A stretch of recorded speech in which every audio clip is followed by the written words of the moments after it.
الحمد لله الذي لم يتخذ ولدا ولم يكن له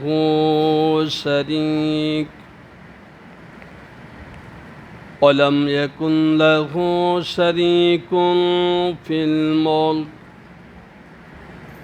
ولم يكن له ولي من الذل وكبره تكبيرا.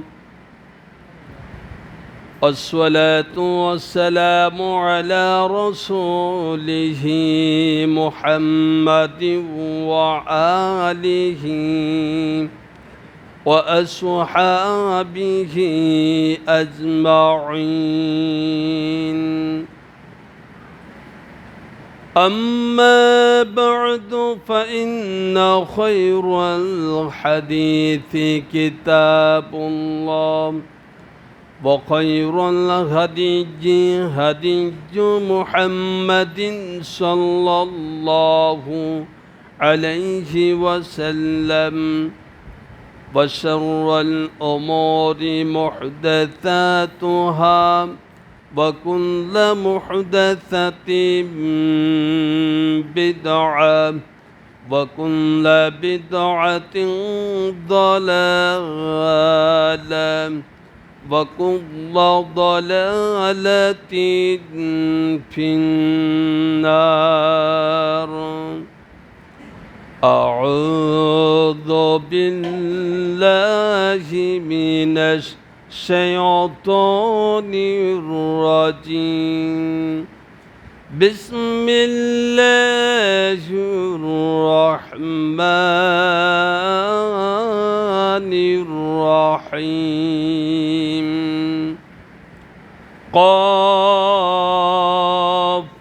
والقرآن المجيد بل عجبوا أن جاءهم منذر منهم فقال الكافرون هذا شيء عجيب.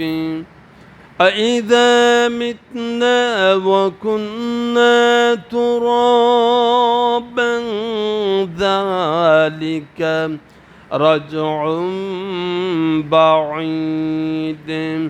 قد علمنا ما تنقص الأرض منهم وعندنا كتاب حفيظ. بل كذبوا بالحق لما جاءهم فهم في أمر مريج. أفلم ينظروا إلى السماء فوقهم كيف بنيناها وزيناها وما لها من فروج. وقال أيضا بسم الله الرحمن الرحيم. ومن الناس من يشري نفسه ابتغاء مرضات الله الله رؤوف بالعباد.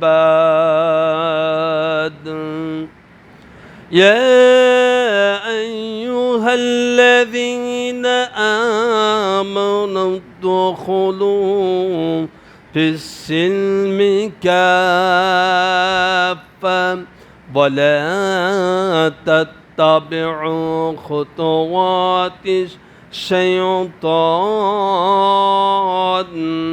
إنه لكم عدو مبين. عن أبي هريرة رضي الله تعالى عنه قال رسول الله صلى الله عليه وسلم الدنيا سجن للمؤمن وجنة الكافر رواه مسلم أو كما قال عليه الصلاة والسلام والتسليم عن أنس رضي الله تعالى عنه قال رسول الله صلى الله عليه وسلم يأتي على الناس زمان الصابر فمنهم الصابر فيهم على دينهم كالقابض على الجمر كالقابض على الجمر رواه الترمذي أو كما قال عليه الصلاة والسلام والتسليم প্রশংসা করছি আল্লাহ সুবহানাহু ওয়া তাআলার, যার একান্ত অনুগ্রহে আমরা আজ ঈদুল আজহা সালাতের ঈদুল আজহা কুরবানির দিন এর পূর্ব দিন জুমার দিন একত্রিত হতে পারলাম। যে আল্লাহ সুবহানাহু ওয়া তাআলা সাপ্তাহিক ঈদের দিন একত্রিত হয়ে দিনের কিছু কথা শুনবার এবং বুঝবার তৌফিক দান করলেন, যার অফুরন্ত মেহেরবানিতে আমরা সুস্থতার হালাত নিয়ে মসজিদে হাজির হতে পেরেছি। সে আল্লাহ সুবহানাহু ওয়া তাআলার প্রশংসার্থে আমরা সকলেই বলছি আলহামদুলিল্লাহ। শতকোটি দুরূদ সালাম রহমত বর্ষিত হোক বিশ্বনবী হযরত মুহাম্মদুর রাসূলুল্লাহ সাল্লাল্লাহু আলাইহি ওয়াসাল্লামের ওপর। আল্লাহুম্মা সাল্লি আলাইহি আল্লাহুম্মা বারিক আলাইহি। সম্মানিত শ্রোতা মণ্ডলী, আমি আপনাদের সামনে সূরাতুল বাকারা 207 এবং 208 নম্বর আয়াত তেলাওয়াত করেছি। আমি এই দুইটা আয়াত এবং হাদিসকে সামনে রেখে আমার নির্ধারিত সময়ের আলোচনা ইনশাআল্লাহুল আজিজ সিটি টানব। ওমা তৌফিক ইল্লা বিল্লাহ। আগামীকাল শনিবার, আরবিতে যেটাকে বলা হয় ইয়াউমুস সাবত, আর আজকের দিন হচ্ছে ইয়াউমুল জুমআ, শুক্রবার। এটা হচ্ছে একটা পবিত্র দিন। আর ঈদুল ফিতর, ঈদুল আজহা, এটা মুসলিম জাতির জন্য এটা অত্যন্ত গুরুত্বপূর্ণ দুইটা দিন, যে দিনে মুসলিম জাতি আনন্দ ঘন অবস্থায় তার নিজের সময়টা ব্যয় করে দেয়। সম্মানিত শ্রোতা মণ্ডলী, ঈদুল ফিতর আমাদের থেকে চলে গেছে। ঈদুল ফিতরের দিন একটা আনন্দের দিন। সেই সময় খুতবায় বলা হয়েছিল আনন্দ তাদের জন্য যারা তাদের নিজেদের জীবন থেকে পাপকে মোচন করিয়ে আবার নতুন করে নিজেদের জীবনকে সাজাতে পারল। ওই বান্দাদের জন্য হচ্ছে ঈদুল ফিতর হচ্ছে আনন্দের দিন।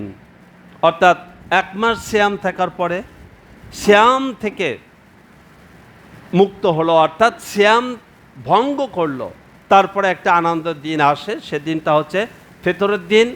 আর ওই দিন আনন্দের দিন তাদের জন্য ছিল যারা নিজেদের জীবনকে নতুন করে সাজাতে পেরেছে, পাপ রাশি থেকে নিজেকে মুক্ত করতে পেরেছে, তাদের জন্য ছিল ওই দিনটা হচ্ছে আনন্দের দিন। এবার আসুন, আগামীকালকে আসতে যাচ্ছে ঈদুল আজহা, কুরবানির দিন।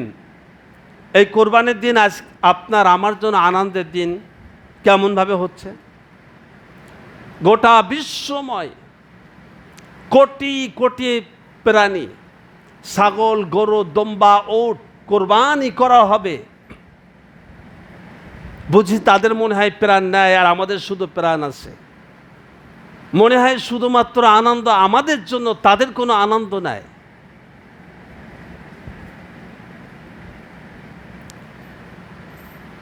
একটা ব্লেড দিয়ে নখ কাটতে গেলে যেমন নখের একটু অংশ কেটে গেলে যেমন ব্যথা লাগে, ব্যথা অনুভব হয়, একটা ছুরি দিয়ে যদি আপনার আমার পায়ে কাটে, হাতে কাটে, ব্যথা যেমন অনুভব হয়,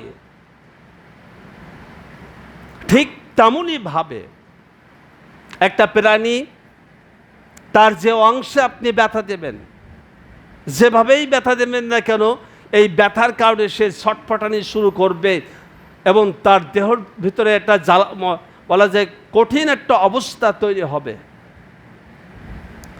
সম্মানিত শ্রোতা মণ্ডলী, আগামীকাল সেই দিন যেদিন ওই পশুগুলো আল্লাহ তাআলার রাস্তায় চলে যাবে আর আমরা ঈদের আনন্দে উৎফুল্ল হব। এখন আমার আজকের দিনের কথা হচ্ছে, ঈদুল আজহার ঈদের দিনটা, এই কোরবানিটা সুন্নত হচ্ছে আমাদের মুসলিম জাতির পিতা হযরত ইব্রাহিম আলাইহিস সালাতু ওয়াস সালামের সুন্নাত। ইব্রাহিম আলাইহিস সালাতু ওয়াস সালাম তিনি নিজ হাতে পুত্র কোরবানি করেছিলেন, সেখান থেকে এই সুন্নাত চালু হয়ে আসছে আর আমরাও সেটি পালন করতে যাচ্ছি। এখন আমার প্রশ্ন, ইবাদত কাকে বলে আর কোরবানি কাকে বলে? এই দুইটা শব্দ একটু ব্যাখ্যা করতে হবে। ইবাদত কাকে বলে আর কোরবানি কাকে বলে? ইবাদত শব্দটি আব্দুন থেকে আসলো। আব্দুন শব্দের অর্থ হচ্ছে দাসত্ব করা, গোলামি করা, চাকরানি করা। আবার বলি, ইবাদত শব্দটি আব্দুন থেকে আসলো। আব্দুন শব্দের শাব্দিক অর্থ হচ্ছে দাসত্ব করা, বন্দেগি করা, চাকরানি করা। আর কোরবানি কাকে বলে? কোরবানি হচ্ছে ইবাদতের মধ্যে এমন একটা পয়েন্ট, এমন একটা বিশেষ অবস্থান যার মাধ্যমে আল্লাহ তাআলার নৈকট্য লাভ করা যায়।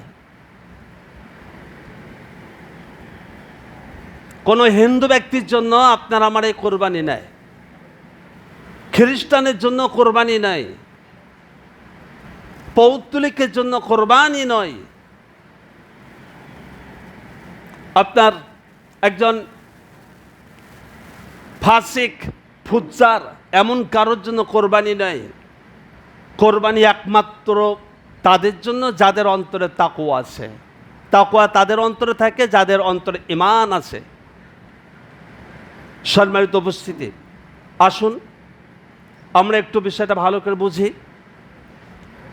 হযরত ইব্রাহিম আলাইহিস সালাতু ওয়াস সালাম তিনি আল্লাহ তাআলার ইবাদত করলেন, বন্দেগী করলেন, কিন্তু এই কুরবানি তার জীবনের কোন পয়েন্টে আল্লাহ তাআলা তার জন্য আদেশ করেন, কতদিন পরে তার উপরে এই কোরবানিটা আল্লাহ তাআলা আদেশ করেন, তার আগে কি কি অবস্থায় তাকে নিজেকে তৈরি করতে হয়েছিল, আল্লাহ তাআলার কোন কোন কথাগুলো তাকে আগে মানতে হয়েছিল। আপনাকে আমাকে ঠিক সেভাবেই ওই সমস্ত কথাগুলো আগে মানতে হবে, ওই সমস্ত কথাগুলো আগে বাস্তবায়ন করতে হবে। তারপরে আপনার আমার জন্য কোরবানি, তার আগে এই কোরবানি আপনার আমার জন্য ফলপ্রসূ হবে না। কথাগুলো শুনলে হয়তো বা মনে হবে যে এ কেমন হতাশপূর্ণ কথা। হতাশপূর্ণ কথা হতে পারে, কিন্তু আল্লাহ তাআলা বলছেন লা তাকনাতু মির রাহমাতিল্লাহ, আল্লাহর রহমত থেকে নিরাশ হইও না। অতএব পরিবর্তন করার জন্য আপনার আমার জীবন এক্ষুনি সম্ভব, আপনার আমার জীবনের পরিবর্তন করা। এই জন্য নিয়ত করতে হবে, কোরবানি আগে নিজের দ্বারা করতে হবে, নিজের অন্তরকে দিয়ে আগে কোরবানি করতে হবে। সম্মানিত উপস্থিতি, সূরা বাকারার 207 নম্বর আয়াতে আল্লাহ তাআলা বলছেন, আউযু বিল্লাহি মিনাশ শাইতানির রাজীম ومن الناس من يشري نفسه ابتغاء مرضات الله والله رؤوف بالعباد আল্লাহ তাবারাক তাআলা বলছেন, মানুষের মধ্যে এমন অনেকে আছে যারা তাদের নিজেদের নাফসকে বিক্রয় করে দেয় ইবতিগা মারদাতিল্লাহ, আল্লাহ তাআলার সন্তুষ্টি অর্জনের লক্ষ্যে। যারা এমনইভাবে নিজেদের আত্মাকে আল্লাহ তাআলার সন্তুষ্টি অর্জনের লক্ষ্যে বিক্রয় করে দিতে পারে, আল্লাহ তাআলা তাদের জন্য বলছেন আল্লাহু রাউফুম বিল ইবাদ, আল্লাহ তাআলা ওই সমস্ত বান্দাদের জন্য দয়াবান, আল্লাহ তাআলা ওই সমস্ত বান্দাদের জন্য অনুগ্রহবান। সম্মানিত শ্রোতা মণ্ডলী, এই আয়াত 207 নম্বর আয়াত, এটা নাজিল হয়েছিল আল্লাহ রাসূল সাল্লাল্লাহু আলাইহি ওয়াসাল্লামের একজন সাহাবী, যার নাম হচ্ছে ইবনে জিরিন, যিনি ইসলাম ধর্ম গ্রহণ করলেন। প্রিয় উপস্থিতি, ভালো করে বুঝবেন, ইসলাম ধর্ম গ্রহণ করলেন। ইসলাম ধর্ম গ্রহণ করার পরে তার এই ইসলাম গ্রহণের কথাটা তিনি প্রকাশ করেন নাই, কিন্তু যখন প্রকাশ হলো তারপরে তার কুফার অর্থাৎ তার কওম তার পাশে আসলো, এসে তাকে বলল, ও ইবনে জিরিন, তুমি তো ইসলাম ধর্ম গ্রহণ করেছো, মনে হচ্ছে তুমি আজ মক্কা অর্থাৎ যে কোনো মুহূর্তে মক্কা ছেড়ে তুমি মদিনায় চলে যাবে। বিশ্বনবী, তোমাদের নবী, পাগল নবীর কাছে যাওয়ার জন্য তুমি প্রস্তুত থাকবে। আমাদের দাবি হচ্ছে যে তুমি ইসলাম ধর্ম গ্রহণ করেছো, ঠিক আছে, তুমি হিজরত করবে, তাও ঠিক আছে, তোমাদের নবী মুহাম্মাদের অনুসরণ করবে, তার কাছে যাবে, তাও ঠিক আছে, সবটাই মানি, কিন্তু কথা হচ্ছে তোমার যত সম্পদ আছে সমস্ত সম্পদকে তোমাকে এই মক্কায় রেখে যেতে হবে, কোনো সম্পদ তোমাকে নিয়ে যাওয়া যাবে না। কোরবান কাকে বলে ভালো করে বুঝুন। ইবনে জিরিন বলছে, ঠিক আছে, ইসলাম ধর্ম গ্রহণ করেছি, আল্লাহর প্রতি ঈমান এনেছি, নবী মুহাম্মদ রাসূলুল্লাহ সাল্লাল্লাহু আলাইহি ওয়াসাল্লামের প্রতি আমি ঈমান এনেছি, দিনকে একমাত্র জীবন ব্যবস্থা হিসাবে আমি মেনে নিয়েছি। এখন আমার আর কোনো প্রয়োজন নাই, আমার জন্য আমার একমাত্র যথেষ্ট হচ্ছে আমার আল্লাহ সুবহানাহু ওয়া তাআলা। হাসবুনাল্লাহু নি'মাল ওয়াকিল, নি'মাল মাওলা ওয়া নি'মান নাসির। আমার রব আমার জন্য যথেষ্ট, আমার উত্তম সাহায্যকারী হচ্ছেন আমার আল্লাহ, আমার উত্তম অভিভাবক হচ্ছেন আমার আল্লাহ। অতএব কোনো চিন্তা নেই, কোনো আমার পেরেশানি নাই, আমি ছাড়তে রাজি আছি। সমুদায় সম্পদ, যত সম্পদ আছে সমস্ত সম্পদ ছেড়ে দিয়ে পড়ে আমি এই মক্কা ছেড়ে আমি মদিনায় চলে যাব, আমার নবী বিশ্বনবী সাল্লাল্লাহু আলাইহি ওয়াসাল্লামের কাছে আমি চলে যাব। সম্মানিত উপস্থিতি, বিষয়টা আমি আপনাদের বোঝাতে চাই। আল্লাহ রাসূল সাল্লাল্লাহু আলাইহি ওয়াসাল্লাম তিনি কেমন মানুষ ছিলেন, তার আদর্শে আদর্শিত হওয়ার জন্য তিনি পাগল হলেন।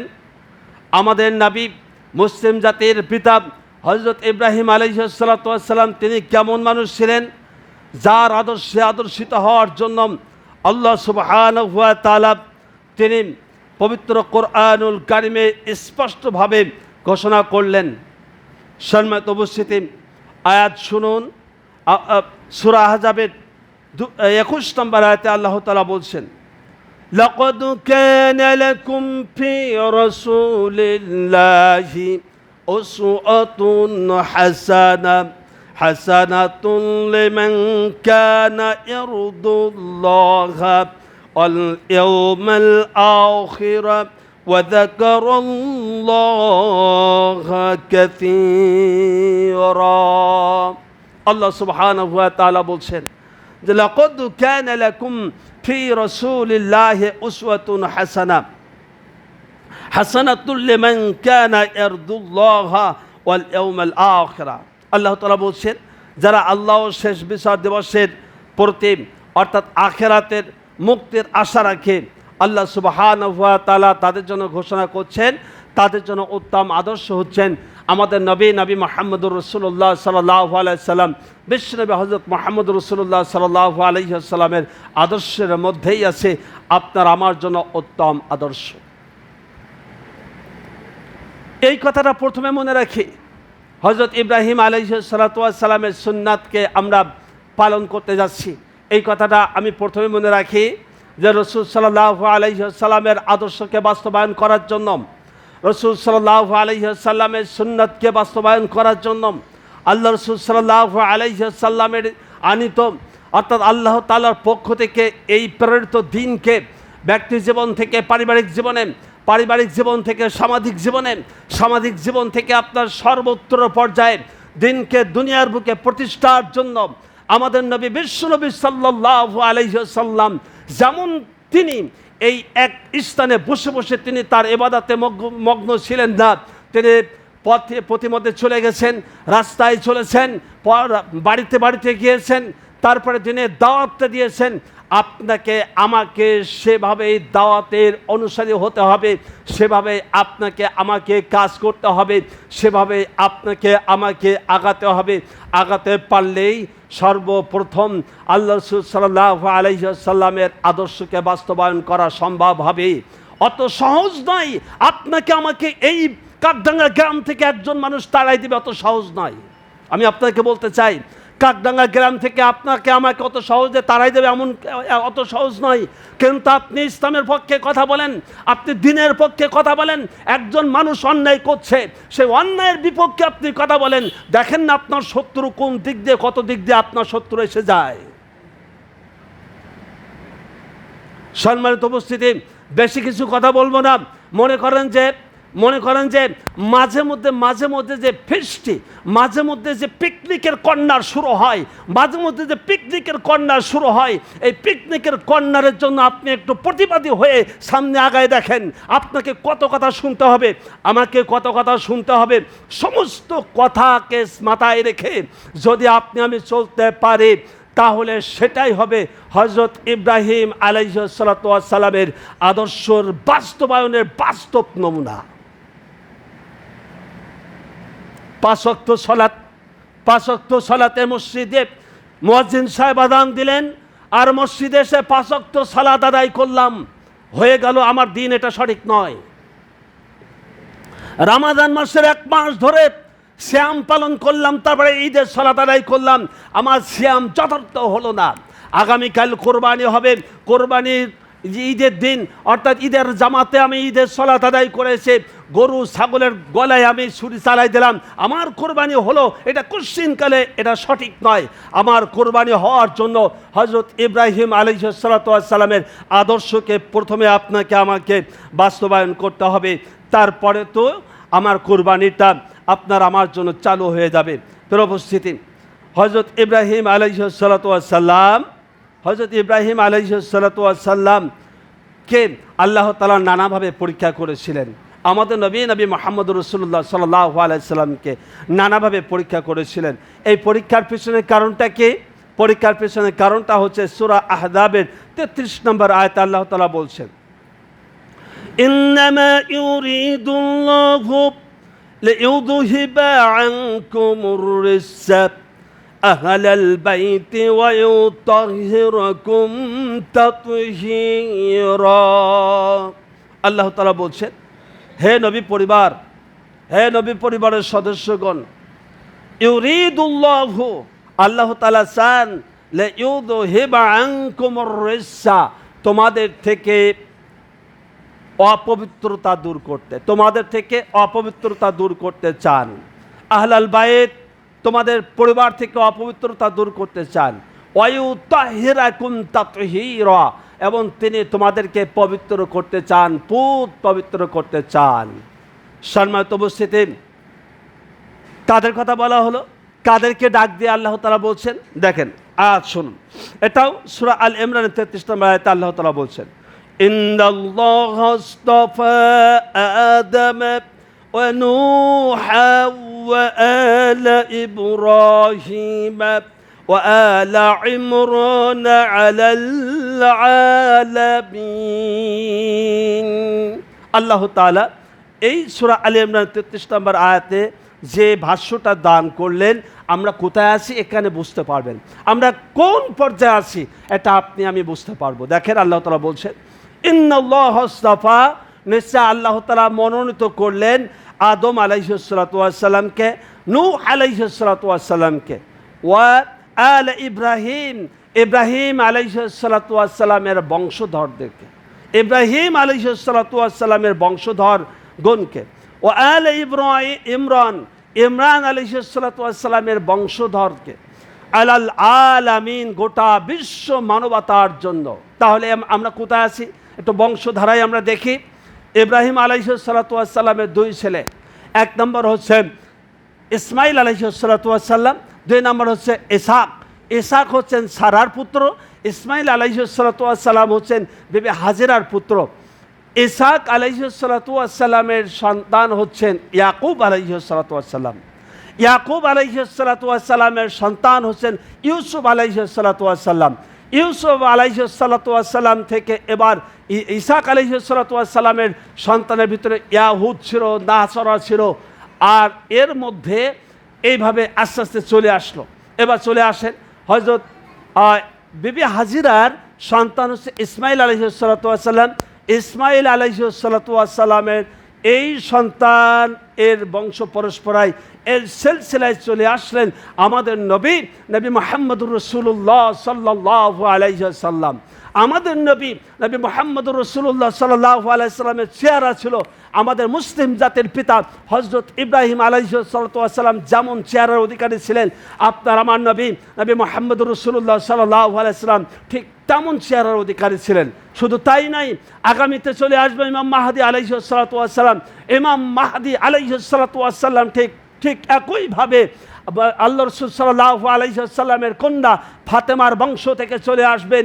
তিনিও একইভাবে মুহাম্মদ ইবনে আব্দুল্লাহ যার নাম হবে এবং তার চেহারা হবে ঠিক নবী মুহাম্মদুর রাসূলুল্লাহ সাল্লাল্লাহু আলাইহি ওয়াসাল্লাম। অর্থাৎ আল্লাহ রাসূল সাল্লাল্লাহু আলাইহি ওয়াসাল্লামের উম্মত হিসাবে যদি আপনার আমার মনের ভিতরে এই আকতি থাকে, হযরত মূসা আলাইহিস সালাতু ওয়াস সালাম যেমন বলেছিলেন, ও আল্লাহ আমাকে নবী না বানায় যদি শেষ নবী মুহাম্মদুর রাসূলুল্লাহ সাল্লাল্লাহু আলাইহি ওয়াসাল্লামের উম্মত হিসাবে আমাকে এই পৃথিবীতে পয়দা করতে, তাহলে কতই না ভালো হতো। আজকে এর মতো বড় সৌভাগ্য আর কিছুই হতে পারে না, এর চেয়ে বড় পাওয়ার কিছুই হতে পারে না। আমরাই হচ্ছি আমাদের নবী মুহাম্মদুর রাসূলুল্লাহ সাল্লাল্লাহু আলাইহি ওয়াসাল্লাম, যিনি হচ্ছেন সাইয়্যিদুল মুরসালিন, যিনি হচ্ছেন আশরাফুল আম্বিয়া, নবী মুহাম্মদুর রাসূলুল্লাহ সাল্লাল্লাহু আলাইহি ওয়াসাল্লামের উম্মত। সম্মানিত উপস্থিতি, অতএব আমাদের বংশ পরস্পর হযরত আদম আলাইহিস সালাতু ওয়াস সালাম আর মুসলিম জাতির পিতা হিসাবে হযরত ইব্রাহিম আলাইহিস সালাতু ওয়াস সালাম থেকে আজকের আপনি আমি পর্যন্ত একই বংশ পরস্পরায়। অতএব মহাব্বত কি আপনার আমার নেই? ওই নবীর প্রতি মহাব্বত নেই?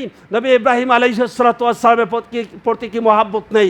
যখন আপনার আমার মহাব্বত আছেই, মহাব্বত যদি থাকে তাহলে তার বাস্তব প্রমাণ 5 ওয়াক্ত সালাতের ভিতরে আমরা তাশাহুদের ভিতরে যে দোয়াটা পাঠ করি, আমরা দুরূদের ভিতরে যে দোয়াটা পাঠ করি, দুরূদের ভিতরে কি পাঠ করি? সবাই একবার পাঠ করি, মহাব্বতের সাথে দুরূদে ইব্রাহিমটা পাঠ করেন। যে দুরূদে ইব্রাহিম পাঠ করলে, একবার দুরূদে ইব্রাহিম পাঠ করে আল্লাহ সুবহানাহু ওয়া তাআলা আপনার আমার জন্য 10টি রহমত দান করবেন, 10টি কল্যাণ দান করবেন, 10টি গুনাহ মাফ করে দিবেন। সুবহানাল্লাহি ওয়া হামদিহি।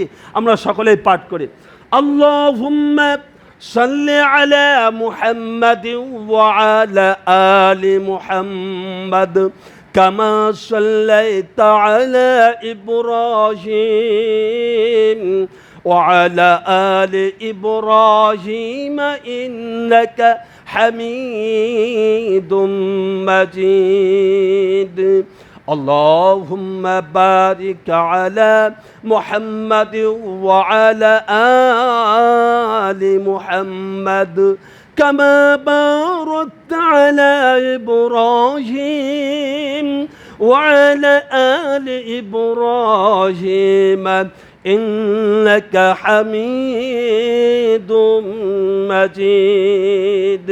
কত সুন্দর দুরূদ! আমরা পাঠ করি প্রত্যেক দিন 5 ওয়াক্ত সালাতের ভিতরে আমরা আমাদের নবী মুসলিম জাতির পিতা হযরত ইব্রাহিম আলাইহিস সালাতু ওয়াস সালামের জন্য আমরা আল্লাহর কাছে দোয়া করি। আমাদের নবী মুহাম্মদুর রাসূলুল্লাহ সাল্লাল্লাহু আলাইহি ওয়াসাল্লামের জন্য আল্লাহ তাবারাক তাআলার কাছে দোয়া করি, ইয়া রাব্বি আল্লাহ তুমি তাদের উপরে রহম করো, তুমি তাদের উপরে শান্তি বর্ষণ করো। এই দোয়া আমরা পাঠ করতে থাকি প্রত্যেক দিন 5 ওয়াক্ত সালাতের ভিতরে। গোটা বিশ্ব মানবতা এইভাবে পাঠ করতে থাকে। সম্মানিত উপস্থিতি, গোটা বিশ্ব মানবতা এইভাবে পাঠ করতে থাকে।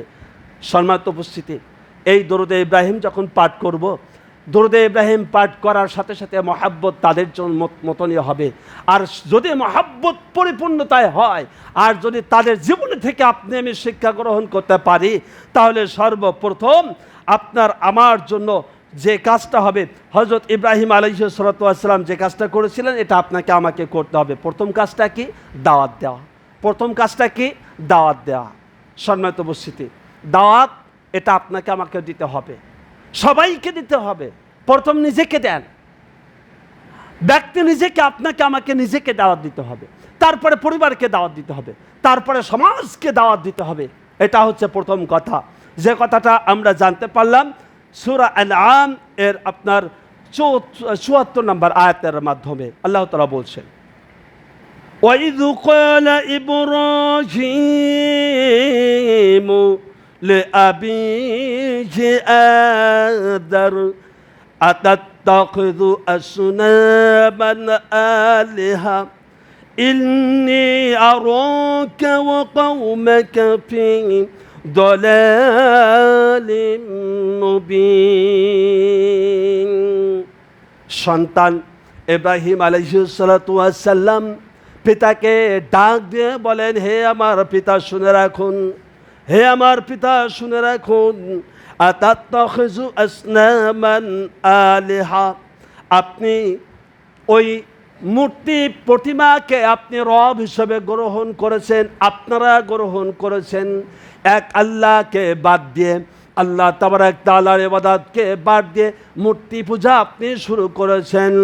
ইব্রাহিম আলাইহিস সালাতু ওয়াস সালাম তারপরে এবার বলেন, ইন্নী আরাকা ওয়া কওমাকা, ও আমার পিতা শুনে রাখুন, নিশ্চয় আমি আপনাকে দেখছি এবং আপনার কওমকে দেখছি স্পষ্ট ভ্রান্তির ভিতরে, স্পষ্ট ভ্রান্তির ভিতরে আপনি এবং আপনার কওম জড়িত আছেন। ইব্রাহিম আলাইহিস সালাতু ওয়াস সালাম পিতাকে এমনইভাবে সুন্দরভাবে অত্যন্ত বিনয়ের সাথে যখন পিতাকে আদেশ করলেন না, অনুরোধের সাথে দাওয়াত প্রদান করলেন, এই দাওয়াত যখন প্রদান করা হলো, তখন ইব্রাহিম আলাইহিস সালাতু ওয়াস সালামের পিতা তাকে ডাক দিয়ে বলে যে, قال أراغب أنت عن آلهتي يا إبراهيم।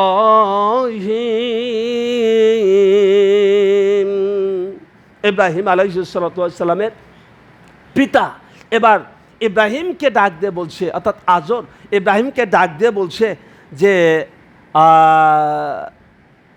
হে আমার ছেলে ইব্রাহিম, আমি যে দেখছি তুমি আমাদের যে দেব মূর্তি আছে, আমাদের যে প্রতিমা আছে, আমাদের যে বাপদাদার ধর্ম আছে, এই যে খোদার থেকে তুমি পৃথক হয়ে গেলে, তুমি তো ফাঁক হয়ে গেলে, আমাদের ধর্মের অর্থাৎ আমাদের যে খোদা আছেন তাকে তুমি তো রব হিসাবে গ্রহণ করছো না। হযরত ইব্রাহিম আলাইহিস সালাতু ওয়াস সালামকে পিতা এভাবে বলছে। তারপরে কি কথা বললেন, লা ইল্লাম তানতাহি লা আরজুমান্নাকা ওয়াহজুরনি মালিয়া। ইব্রাহিম আলাইহিস সালাতু ওয়াস সালামকে ডাক দিলেন তার পিতা আজর ডাক দিয়ে বলছে, যদি তুমি এই রব থেকে ফিরে না যাও, আমার রবের দিকে না আসো, শুনে রাখো ও ইব্রাহিম, তোমার জন্য আমার এই পাথর দিয়ে তোমাকে আমি আঘাত করব, এক্ষুনি তুমি আমার থেকে দূর হয়ে যাও। তোর উপস্থিতি, এবার আমার কথা আপনার আমার জন্য, হযরত ইব্রাহিম আলাইহিস সালাতু ওয়াস সালামের সুন্নাত বাস্তবায়ন করতে যাচ্ছি। আজকে আপনি কার কাছে দাওয়াত দিয়েছেন? আজকে সকালে আমি কার কাছে দাওয়াত দিয়েছি? যে দাওয়াতের কারণে আপনাকে একটু গাল তিরস্কার করেছে, আমাকে গাল তিরস্কার করেছে? কার কাছে আমি গিয়ে বলছি যে বাবা তুমি নামাজ পড়েছো, যে নামাজের কথা বলার কারণে আপনাকে আমাকে একটু গাল তিরস্কার করেছে? কার কাছে যে বলছি যে বাবা তুমি এখনো মুখে দাড়িটা রাখো নাই, যার কারণে আপনাকে আমাকে গাল তিরস্কার করেছে? এ সমস্ত তো কিছুই করি না। আমি আমার কাজটা হচ্ছে নামাজের সময় হলে নামাজ পড়তে যাব, রোজার সময় হলে রোজা রাখবো, মাঠে যদি ধান হয় ধানের ওষুধ দেবো, জাকাত হলে জাকাত দেবো, আর টাকা হলে হজ করতে যাব। আর বাকি কাজগুলোকে ফেলানো থাকবে? বাকি কাজগুলো আপনার আমার দায়িত্ব নেই। এই দায়িত্বগুলো কে পালন করেছেন? এই দায়িত্বগুলো পালন করেছেন নবী রাসূলগণ। আর নবী রাসূলগণ পালন করার মাধ্যমে কষ্ট পেয়েছেন, তারা শিক্ষা পেয়েছেন, তারা নানাবিধ শিক্ষা অর্থাৎ নানাবিধ পরীক্ষায় তাদের হাজির হতে হয়েছিল। সম্মানিত উপস্থিতি, অনেক কথা। ইব্রাহিম আলাইহিস সালাতু ওয়াস সালামের নিজ হাতে কোরবানি করার আগ মুহূর্ত পর্যন্ত যত পরীক্ষা আছে, এই সমস্ত পরীক্ষায় আপনাকে আমাকে অংশগ্রহণ করতে হলে আপনাকে আমাকে অবশ্যই সেদিকে হাজির হতে হবে। তা না হলে পর্যন্ত তা না হলে এই কুরবানি আসলে কি হবে? এটা গরু গোশ, ছাগলের গোশ খাওয়ার সমতুল্য হবে। আচ্ছা, আমি বলি যে 5 কেজি গরুর গোশের দাম কত? 5 কেজি গরুর গোশের দাম হতে হবে 5 7 35,000 টাকা, 3500 টাকা। 5 7 3500 টাকা, 3500 টাকা খরচ করে 5 কেজি গরুর গোশ কিনলে তো ভালোই হতো, অথবা 5 কেজি ছাগলের গোশ কিনলে তো ভালো হতো। আপনার ওই যে 1000 টাকা করে কেজি, 5,000 টাকা খরচ হোক। কিন্তু 15,000 টাকা, 16,000 টাকা, 20,000 টাকা অথবা 1 লাখ, 1.5 লাখ, 2 লাখ টাকা দিয়ে গরু ছাগল কিনে পড়ে যে কুরবানিটা করা হচ্ছে, এটা তো আসল উদ্দেশ্য বাস্তবায়িত হচ্ছে না। বাস্তবায়িত তখনই হবে যখন আপনি আমি কাজের মাধ্যমে প্রমাণ করব। আল্লাহ সুবহানাহু ওয়া তাআলা আপনাকে আমাকে অত সহজে জান্নাতে দিবেন? আল্লাহ তাআলা সূরা আল ইমরানের 142 নম্বর আয়াতে বলছেন, আম হাসিবতুম আন তাদখুলুল জান্নাতা ওয়ালাম্মা ইয়ালামিল্লাহ ওয়াল্লাযীনা জাহাদু মিনকুম ওয়া ইয়ালামুস সাবিরিন। আল্লাহ বলছেন, আম হাসিবতুম, তোমরা কি মনে করেছো, আন তাদখুলুল জান্নাহ, আল্লাহ তাআলা তোমাদেরকে জান্নাতে প্রবেশ করবেন, ওয়ালাম্মা ইয়ালামিল্লাহুল্লাযীনা জাহাদু মিনকুম, অথচ আল্লাহ তাআলা দেখবে না তোমাদের মধ্যে কে জিহাদ করেছে। জিহাদ কাকে বলে? জিহাদ তো তাকেই বলা হয় সমাজের ভিতরে অন্যায় দূর করার জন্য আপনার আমার যে চেষ্টা আছে, এটাই হচ্ছে জিহাদ। আর প্রথমত অন্তরের জিহাদ, নিজের অন্তরকে আপনার নাফসুল মুতমাইন্না পর্যায়ে উন্নীত করার জন্য নাফস আম্মারাকে বাদ দিতে হবে, শয়তানের সাথে জিহাদ করে নাফসুল মুতমাইন্না পর্যায়ে উন্নীত করতে হবে, তারপরে দাওয়াত প্রদান করতে হবে। সম্মানিত উপস্থিতি, আল্লাহ তাআলা অবশ্যই দেখবেন, আপনাকে আমাকে অবশ্যই দেখবেন। না দেখা পর্যন্ত আপনি আমি জান্নাতের আশা করতে পারবো না। এই জিহাদ আপনাকে আমাকে অবশ্যই করতে হবে। প্রিয় উপস্থিতি, হযরত ইব্রাহিম আলাইহিস সালাতু ওয়াস সালাম এরপরে ইব্রাহিম আলাইহিস সালাতু ওয়াস সালামের পর পরীক্ষাকে তারকা পূজারীদের সাথে একটা পরীক্ষা হলো। তারকা পূজারী, যারা তারকা পূজা করত, যারা সূর্য পূজা করত, আপনার এভাবে মানে সূর্য, তারকা এগুলো যারা পূজা করত, তাদের সাথে একটা বাক্য আলাপ হয়েছিল, তাদের সাথে একটা বাহাস হয়েছিল। সেই বাহাসে ইব্রাহিম আলাইহিস সালাতু ওয়াস সালাম দেখাইছিলেন যে হ্যাঁ, ওই যে আকাশে উদিত ওই সূর্য, এটা রব হতে পারে না। আকাশে উদিত ওই চন্দ্র, এটা রব হতে পারে না। আকাশে উদিত ওই তারকা, এটা রব হতে পারে না। এটা দেখাই দিয়েছিলেন এভাবে যে ইন্নী ওয়াজ্জাহতু ওয়াজহিয়া লিল্লাযী ফাতারাস সামাওয়াতি ওয়াল আরদ হানিফা ওয়া মা আনা মিনাল মুশরিকিন। তিনি বলেছিলেন, ও তারকা পূজারীরা শুনে রাখো, তোমরা তো তারকার পূজা করো, তোমরা তো সূর্যের পূজা করো, এগুলো থেকে আমি মুক্ত হলাম। আমি মুক্ত হয়ে আমি আমার চেহারাটাকে এক আল্লাহ তাবারাক তাআলার জন্য করে দিলাম, এবং আমি খাঁটি অর্থাৎ মুশরিকদের অন্তর্ভুক্ত না হয়ে আমি ফিরে আসলাম, এখান থেকে আমি মুক্ত হলাম। সম্মানিত উপস্থিতি, তারপরে কি হলো? ইব্রাহিম আলাইহিস সালাম বসেছিলেন। ইব্রাহিম আলাইহিস সালাতু ওয়াস সালাম তারপরে ওই যে উকাদার মেলা হয়, উকাদার মেলায় সবাই চলে।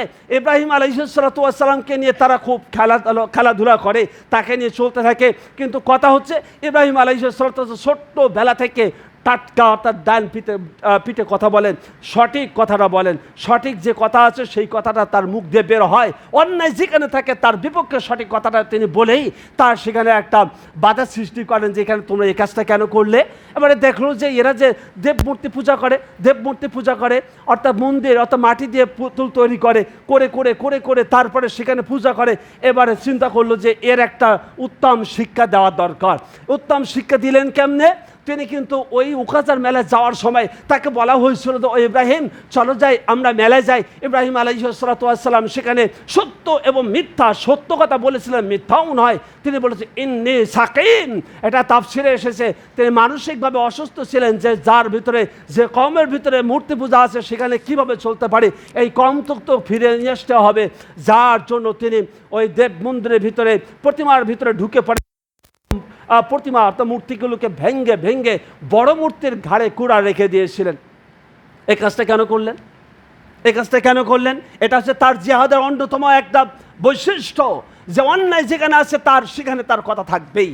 অতএব কথা বলতে হবে, কিন্তু আবার মিষ্টভাবে, সুন্দরভাবে, শালীনভাবে, কৌশল করে আপনাকে আমাকে কথা বলতে হবে। ফের উপস্থিতি ইব্রাহিম আলাইহিসসালাম সেই সময় নমরুদের রোশনালে পড়েন নাই, নমরুদ তাকে ধরে নাই, নমরুদ তাকে ধরে নিয়েছিল। তারপরে তাকে অগ্নিকুণ্ডে নিক্ষেপ করা হবে।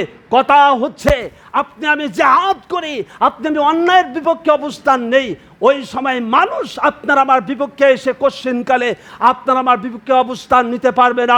আমার আল্লাহ সুবহানাহু ওয়া তাআলা আপনার আমার জন্য সাহায্যকারী থাকবেন।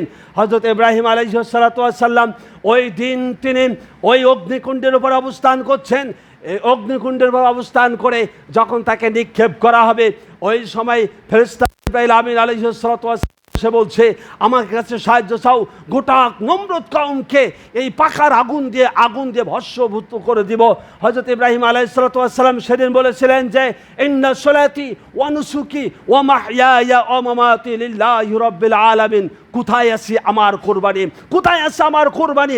আমার কোরবানি পর্যন্ত যাওয়ার আগ পর্যন্ত আমাকে এই কাজগুলো করতে হবে। এই কাজগুলো না করা পর্যন্ত কোরবানি তো কোরবানি হয় না।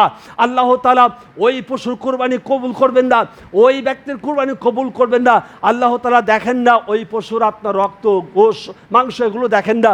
আল্লাহ তাআলা দেখেন একমাত্র তাকওয়া, অর্থাৎ তাকওয়া আমি প্রতিষ্ঠিত করতে পারছি কিনা আমার অন্তরের ভিতরে। কিসের ভয় আছে? আমাকে কে মারবে, আমার উপরে কে আঘাত করবে, আমাকে কেমনভাবে আঘাত করা হবে, আমার জেল জুলুম কোন দিক দিয়ে আসবে। ওই ইয়াকুব আলাইহিসসালামের ছেলে ইউসুফ আলাইহিসসালামকে যখন জেলের ভিতরে ঢুকে দেওয়া হলো, ওই আপনার জুলেখার তার নিজের যে চাহিদা, নিজের যে চাওয়া পাওয়া, এটা পূরণ করার শর্তে একটা চিঠি পাঠিয়ে দেওয়া হলো। চিঠি পাঠিয়ে দিয়ে বলা হচ্ছে যে ও ইউসুফ, শুনে রাখো, তুমি এই জেলখানা থেকে মুক্তি লাভ করতে পারবে যদি তুমি ওই জুলেখার আনুগত্য স্বীকার করো। অর্থাৎ জুলেখা যেটা বলতে চাচ্ছে সেটা যদি তুমি মানতে রাজি হও, তাহলে তুমি এক্ষুনি জেলখানা থেকে মুক্তি লাভ করবে। তখন ইউসুফ বলেছিলেন আমার জন্য ওই রাজপ্রাসাদের চেয়ে ওই আমার জেলখানা অতি উত্তম, জেলখানা আমার জন্য অতি উত্তম। তাই হাদিসের ভাষ্য হচ্ছে আর দুনিয়া সিজনুল লিল মুমিন, দুনিয়া হচ্ছে মুমিনের জন্য জেলখানার স্বরূপ, ও জান্নাতুল কাফির, আর কাফেরের জন্য এটা জান্নাত স্বরূপ, কাফেরের জন্য দুনিয়া একটা জান্নাত স্বরূপ। অতএব হযরত ইব্রাহিম আলাইহিসসালাম সেদিন তিনি নমরুদ এর এই রোশনালে পড়ে অগ্নিকুণ্ডে নিক্ষিপ্ত হতেও সামান্য পরিমাণ তিনি পিছপা হন নাই। ইয়াকুব আলাইহিসসালামের ছেলে ইউসুফও ঠিক একইভাবে বলেছেন, ঠিক আছে আমাকে জেলখানায় পাঠাই দেওয়া কোনো আমার আপত্তি নাই। নবীগণের সুন্নাত হচ্ছে জেলখানায় যাওয়া। নবী মুহাম্মদুর রাসূলুল্লাহ সাল্লাল্লাহু আলাইহি ওয়াসাল্লাম শিহাবে আবু তালেবে 3 বছর ধরে অবস্থান করেছিলেন। ভাত তিনি খেতে পারতেন না, তাদেরকে ভাত দেওয়া হতো না। তাদেরকে আপনার শেষ পর্যন্ত আপনার কি করা হতো, ওই যে আপনার গাছের পাতা খেয়ে ছাগলের নাদি মতন তারা পায়খানা করেছিল। কোথায় আছে আমরা? কোথায় আছে আমার কোরবানি?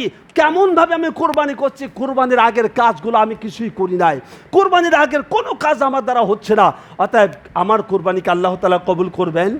সম্মানিত উপস্থিতি, হযরত ইব্রাহিম আলাইহিস সালাতু ওয়াস সালাম ওই দিন ওই অগ্নিকুণ্ডে নিক্ষেপ করা হলো, আর ইব্রাহিম আলাইহিস সালাতু ওয়াস সালামের জন্য আল্লাহ তাআলার সাহায্য শুরু হলো। আল্লাহ তাআলা বললেন, ইয়া নারু কুনি বারদাও ওয়া সালামান আলা ইব্রাহিম। সম্মানিত উপস্থিতি, সময় শেষ হয়ে যায়, তারপরে বলতে চাই আমার কুরবানি ততক্ষণ পর্যন্ত হবে না যত ইব্রাহিম আলাইহিস সালাতু ওয়াস সালামের এই সুন্নাত বাস্তবায়ন করার জন্য আমার চেষ্টা না থাকবে। শেষ পর্যায়ের পরীক্ষা কি? শেষ পর্যায়ের পরীক্ষা হচ্ছে নিজ হাতে পুত্র সন্তান কোরবানি করা। এই ঘটনা আজকে আর বলবো না, আগামীকাল প্রত্যেকে আপনারা ওই কুরবানির ঈদের ময়দানে যেয়ে পরে ঘটনা শুনবেন। কিন্তু চারটেখানি কথা না, এই নিজ হাতে ওই পুত্র সন্তান কোরবানি করা এত সহজ কথা নয়। এটা আল্লাহ তাআলার প্রতি মহব্বত তার 100% ছিল, সন্তানের প্রতি মহব্বত তার 100% ছিল, কিন্তু আল্লাহ তাআলা হুকুম তালিম করতে হবে, হুকুম পালন করতে হবে। এটাই হচ্ছে হযরত ইব্রাহিম আলাইহিস সালাতু ওয়াস সালামের একমাত্র সিদ্ধান্ত। নিজের কোনো সিদ্ধান্ত এখানে বাস্তবায়ন হবে না। তাই তো আল্লাহ তাআলা তাকে অবাক দৃষ্টিতে ডাক দিয়ে বলেন, ওয়ানাদাইনাহু আইয়া ইব্রাহিম قد صدقت الرؤيا إنا كذلك نجزي المحسنين। এই যে ডাক দিয়ে আল্লাহ তাআলা বলেন, ইব্রাহিম তুমি ক্ষান্ত হও, আল্লাহ তাআলা পক্ষ থেকে জান্নাত থেকে চলে আসলো দুম্বা, আর তিনি কুরবানি করলেন, দুম্বা কুরবানি হয়ে গেল। এই তো সেই কুরবানি, এত সহজ। সম্মানিত উপস্থিতি, আসুন হতাশ হবেন না। আজকে আলোচনা শুনে মনে হয়তো করতে পারেন, তাহলে আমি কি করব, আমার তো কুরবানি হবে না। না, আল্লাহ তাআলা এমন না। আল্লাহ তাআলা এই মুহূর্তে আপনার জন্য আমার জন্য তওবার দরজা খুলে রেখেছেন। তওবার দরজা ততদিন পর্যন্ত খোলা আছে যতদিন পর্যন্ত ওই পশ্চিম দিগন্ত থেকে আপনার সূর্য জেগে না উঠবে, তার আগ পর্যন্ত তওবার দরজা খোলা আছে। অর্থাৎ তওবা যদি আমি করতে পারি, ফিরে যদি আসতে পারি, আল্লাহ তাআলা পিছনের সমস্ত গুনাহ মাফ করে দিয়ে পরে আবার নতুন করে আমাকে বরণ করে নেবেন বলে আল্লাহুম্মা আমিন। আল্লাহ আমাদেরকে কবুল করুন বলে আল্লাহুম্মা আমিন।